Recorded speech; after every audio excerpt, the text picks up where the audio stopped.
Is the state of higher education in South Africa on the brink of a collapse? This means for class of 2025, there was 110,000 kids who were left out of the system completely. Solution is straightforward. Build more universities. What policymakers could do is, why are you not extending Nsfas to go further into private colleges and private universities?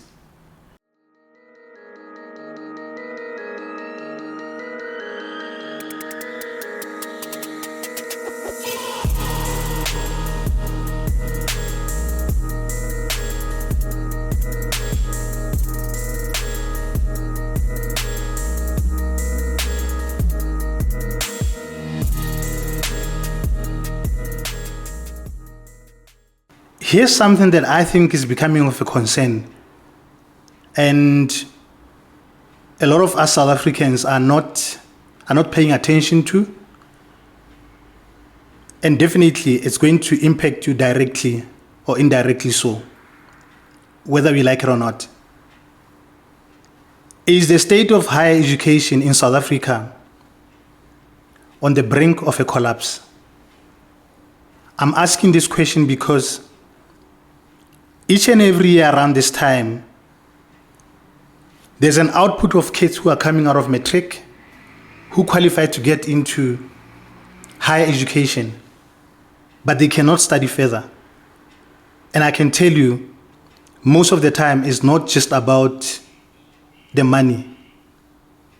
Case in point, my niece did matric class of 2024. She had done everything that she had to do. She had applied to major universities in Gauteng, Cape Town, and come matric results, she's passed, she got a bachelor. The only thing was that she couldn't get to do her first year in 2025. The reason, there was no space for her to study further. So she had to take a gap year, which she didn't really have to, because all that needed to happen was for her to focus on her first year. It's not just her, it's happening to a whole number of kids. And I've got stats that I'm going to share just now. Bagaitso, Dumelang, and welcome to this edition of the Balcony Dialogues. I go by the name of Katlego Khosi. We are in episode 13. So I've done a bit of a table to show the impact of this. Because remember, I'm saying it didn't just happen to my niece, it happened to a whole lot of other kids, right? So I've looked at the class of 2024 and the class of 2025, which had a record of 88% in history of matric pass rates. So the class of 2024, which was my niece's class, they made a bachelor pass rate of 337,000. University available spaces was only 235,000. So just over 100,000 kids would not be absorbed into the system. Similarly, last year, the class of 2025, they did a record pass rate of 345,000. I'm talking about bachelor only here. University available spaces would have been constant between 2024 and 2025, right? At 235,000. This means for class of 2025, there was 110,000 kids who were left out of the system completely. And here's what happens. The issue actually is a snowball, if you think about it. Because it means, for example, take my niece could not do her first year in 2025. So she had to go into into a gap year. And then she did she upgraded maths and science, I think, which she didn't even have to, right? So it means she's waiting for space now in 2026, right? So all the kids who took a gap year, they would have applied for this year to be part of first years of 2026, which means some of the kids who did matric last year, they were left out. There's more now who are left out because we're still playing catch up with the previous classes. So it becomes a snowball, and over time, it's going to become an issue where there's actually more even of learners who go on gap year. Not because they don't want, or not because there's no appetite for them to do first year, but because the system completely cannot absorb them. This is a challenge. It's a national issue if you look at it at high level, because for us to compete as a nation, for us to be able to have the best labor market, the best labor force, it has to go through institutes of higher learning. It's also a basic right to give kids opportunities to go and study, not just up until matric, but even beyond that, because there's high demand of complex and certain skills that matric does not give you than if you have a degree, right? So we do have an issue that's going to become a national issue where there's skills gaps because not because there's no people willing to study, but because the system is really failing and could even collapse if you're not paying much attention and coming up with solutions to fix it before it completely fall down or collapsed. So for us to have ethical political leaders, accountants, ICT of the future, attorneys and lawyers, it has to be through making sure that there's enough input of students who comes through university and out of university. And on top of these numbers also, we do have international kids who study in South Africa, which is not a big number, but it does actually impact the number of students who get absorbed for their first year. I don't even want to talk about foreign students because in my thinking, there's nothing wrong with South Africa allowing international students to come and study in SA, because we've got the infrastructure. Universities here are highly ranked globally. There's a reason why that is happening. It's happening because we can also accommodate international students, either from Africa, Brazil, or any of these mostly developing countries. So I'm not an expert in this topic. What I really wish to see you guys do is to share your comments, likes, and if you have better understanding of these issues, you're also more than welcome to share your comments and broaden the scope of what you're talking about, right? So what we are going to do is I'm gonna poke at some of the issues that I think are obvious. Some of them are not. I'm also going to poke into some of the solutions that I think the policymakers or the Department of Higher Education can actually implement so that the system works better for us and it paves much future or a good future for our kids, our nieces, and our families. So the first issue really it's a no-brainer, it's around capacity. So since 1994, when South Africa attained its democracy, until now, South Africa has only built 2 public universities. So public universities, I'm referring to like your traditional university, University of Technology, or Tvet colleges, right? There's only been 2 universities built from scratch since 1994, when every year there's so much demand. I mean, the numbers are telling us that every year there's so much number of kids who pass with bachelor, one, and there's actually appetite for them to want to study further, right? And then the problem becomes there's no space for them. So I think we should have built even more universities. Besides Gauteng and Western Cape, I think every other province deserve 1 or 2 more universities, like fully fledged university or University of Technology. To some extent also we need to look at resuscitating Tvet colleges to make them more appealing and more fashionable than they used to be. Because as and when there's no capacity in universities and University of Technologies, then it means these numbers can trickle down to be absorbed into Tvet colleges. Tvet colleges also, they do have an impact because artisans are trained there, plumbers, electricians, and all these type of trades, which I think over time we've seen South Africans no longer doing them. It's hard for you to look for a plumber or an electrician and you don't get a foreign national.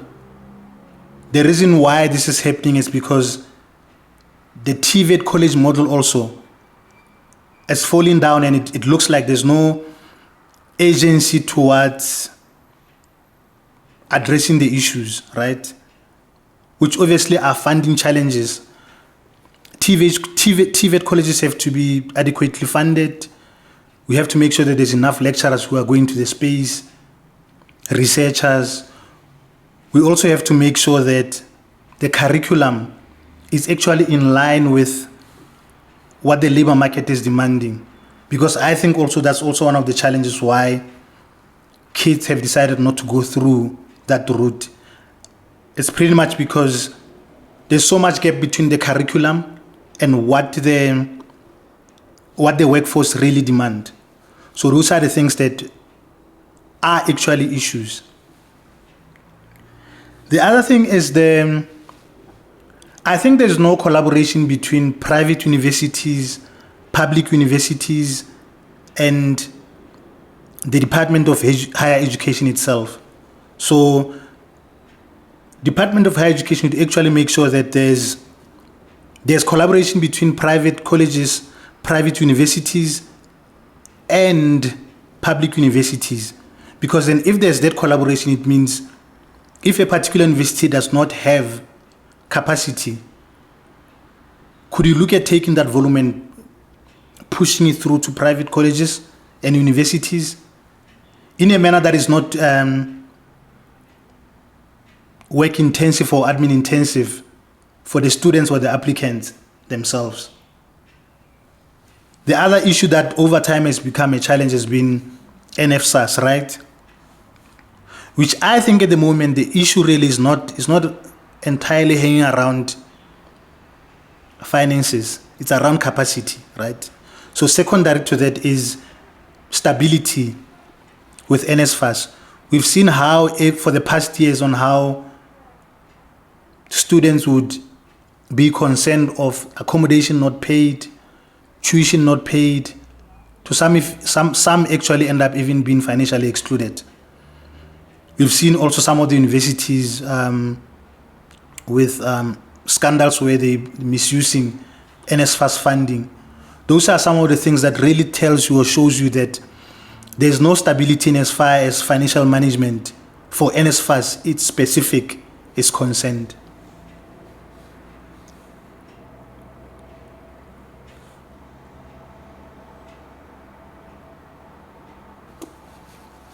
So that speaks to the lack of partnership between private and public universities, right? I've also thought of the solutions that I think really, some of them, they're no-brainer. But like I said, if you do have any other idea you think could help the issue, You can share your comments in the comment box, right? So I think the biggest one we've already spoken about, it's the fact that there's less universities, and that means solution is straightforward. Build more universities. You could also look at expanding current universities to have satellite campuses elsewhere. I don't think there would be an issue for expanding reach for UP to other areas, or expanding reach for Sol Plaatje to other areas, right? If you can't build more universities. So it's all about juggling what works best and the agency of the matter, right? So I've mentioned how I think every single province besides the Western Cape and Gauteng does need 1 or 2 more universities. The other thing is resuscitating Tvet colleges. I've spoken about that. Department of Higher Education has to make sure that they look at increasing funding that goes in that line, right? Also, they need to look at the curriculum. I've spoken about that. So make Tvet colleges more fashionable to what they used to be in the past. There's also been, particularly in Northwest, or there used to be like traditional agricultural colleges where potential students would go there to study in the field of agriculture specific, either your animal health or crop production, and all these sorts of agricultural and farming courses. For Northwest itself, that was also helpful because a lot of people who live in Northwest, they also rely on agriculture. Agriculture is so fashionable in Northwest that people actually make a livelihood of it. Kids get to go study further because parents are in farming. So there is actually a need for that. And even if when you look at South Africa's GDP, agriculture itself has got so much impact on the amount of exports that leave South Africa to other countries. So actually there is demand for agricultural products. So all that we need to do is to tweak it and say, can we ramp up skills to make it enough to support the industry? Same as how Tvet colleges would have been producing artisans who end up working in mining, plumbers, electricians, right? So the model is still the same. So we need to resuscitate that. Some of the Tvet colleges, I think they also like dead at the moment. Like there could be money made, budget made aside to resuscitate that and make it work so that it help the entire system not to collapse completely. I've also spoken about the lack of collaboration between private and public. So this is what's happening at the moment. A lot of kids who go to traditional university to want to study there, most of the time also is because they need Nsfas. Remember, Nsfas does not fund for private colleges and private universities. So what policymakers could do is, why are you not extending Nsfas to go further into private colleges and private universities? Because then it means a kid who cannot have access or cannot study through Tvet, for example, can end up studying at Stadio, doing the very same course. But because Nsfas is not extended to private colleges, then that is not possible. So there has to be somehow a way that a kid can just go and study at a private college or private university, fully funded by Nsfas. I don't see why it should be a constraint when the primary issue at the moment is not funding, but it's around acceptance of first-year students or capacity to accept first-year students. The other thing that we could also do is to ramp up. There used to be there used to be an exchange program, so to speak, or to call it, of students who would go and study medicine in Cuba, for example. So if the thing of government is that we don't have enough budget for us to build these things, so it's going to take time, we could actually increase exchange programs where in key courses like ICT, medicine, technology, manufacturing, electronics, automobile, and all these things, we could actually identify countries like China, Japan, the USA, and find a way to send our kids there to study the same way we used to send kids to Canada, to Cuba to do medicine. If it worked for medicine, why would it not work for other, or why can you not extend it to other programs? And the Cuba program, actually, just recently I've seen it has there's a bit of issues there. I'm not sure what that is, but I can remember very well, there's a lot of doctors from where I come back in Northwest who went through the same program, fully fledged doctor. And had it not been that intervention, some of them would have not, became doctors, but they are today because of the same. So why are you not extending the same exchange programs to other countries? We've got a best working relationship with BRICS countries, for example. We could leverage those relationships and find if we can't take our kids to study there. That is also one of the solutions that I thought of. The other one that I'm thinking of is, I've spoken about extending campuses. If you can't build a whole complete university from start, we could also, with the existing infrastructure of universities, ramp up the online courses. UNISA used to do it so well.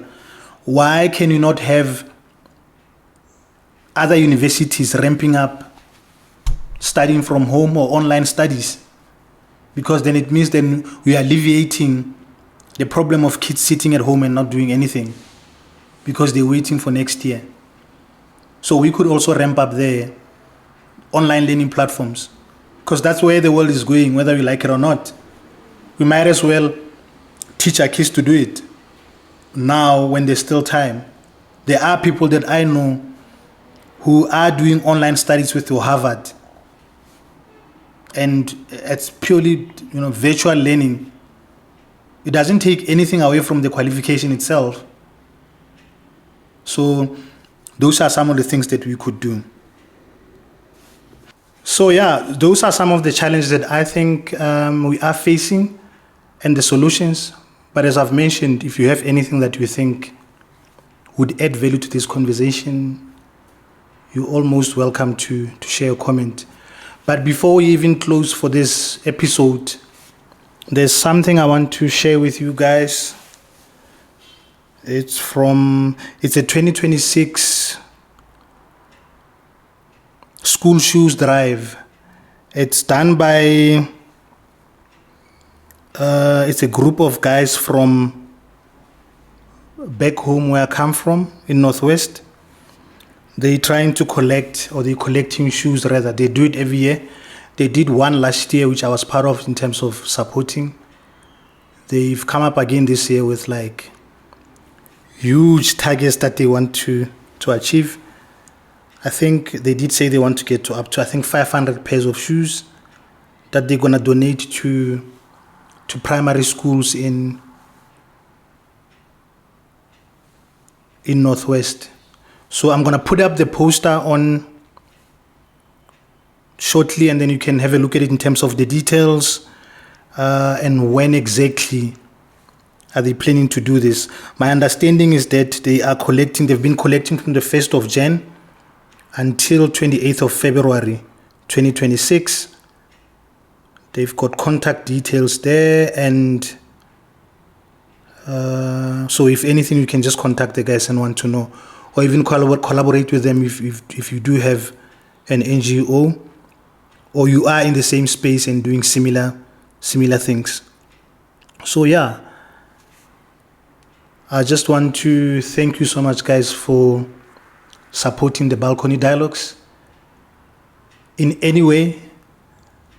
I think there's more bigger things coming up for the channel this year. I'm gonna challenge myself to get more people to interview, but over and above that, I think we need to invest in like podcast equipment, which is something that I think I'm getting to, and we can start to get to interview people. I do have people in mind, and I know that they're keen to be interviewed, but I just don't want to go to them without having adequate manpower and resources. So as soon as I have that, we're gonna start to do what we have to do. So if you haven't subscribed to the show, please subscribe so that you don't miss the content that we're gonna do for this year. Thank you so much. Pula, see you on the next one. Bye.